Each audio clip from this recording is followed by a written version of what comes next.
J'ai commencé à pratiquer la course avec mon binôme en 2006 pour essayer tout du moins de faire l'ascension du Mont Blanc. J'ai rencontré la personne déficiente visuelle avec laquelle je cours lors d'une sensibilisation pour les chiens guides d'aveugles. Nous avons décidé de nous mettre à la course à pied. J'aimais courir quand je voyais. J'ai démarré bien sûr au collège, je faisais des petites courses, tout ça, mais je voyais bien sûr. Et quand j'ai perdu la vue, tout s'écroulait. Je suis partie en clinique de rééducation fonctionnelle sur Paris et on m'a donné l'envie grâce à un animateur là-bas et on a commencé à courir en binôme sur une piste de stade.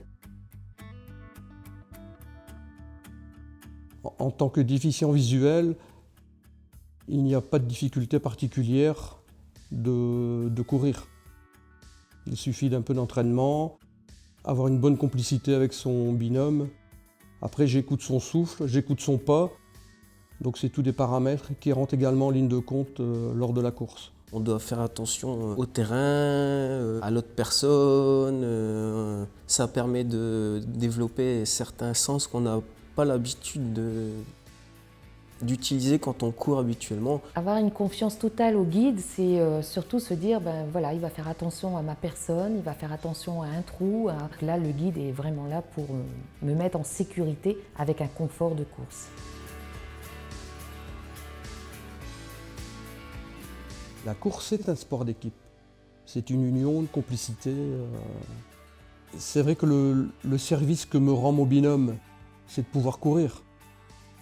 Au fil des courses, il se crée tellement une amitié que ce n'est plus une contrainte pour lui. C'est plus un plaisir qui se crée entre nous, quoi. Le partage, la passion et l'amitié. On est passionné de sport et d'une course, on enclenche une autre course et on a envie d'enclencher une autre course, etc. Courir, c'est toujours un peu un dépassement de soi, parce qu'on essaye toujours de faire un résultat meilleur que le résultat précédent. Pendant la course, ça me permet de m'extérioriser et être un être humain à part entière. On oublie automatiquement la déficience visuelle, quoi. Pendant la course, les autres coureurs nous félicitent, nous encouragent et à l'arrivée, quand on voit la ligne d'arrivée, on est content, quoi. On est content pour nous et pour la personne déficiente visuelle parce qu'on a réussi à faire ce challenge à deux.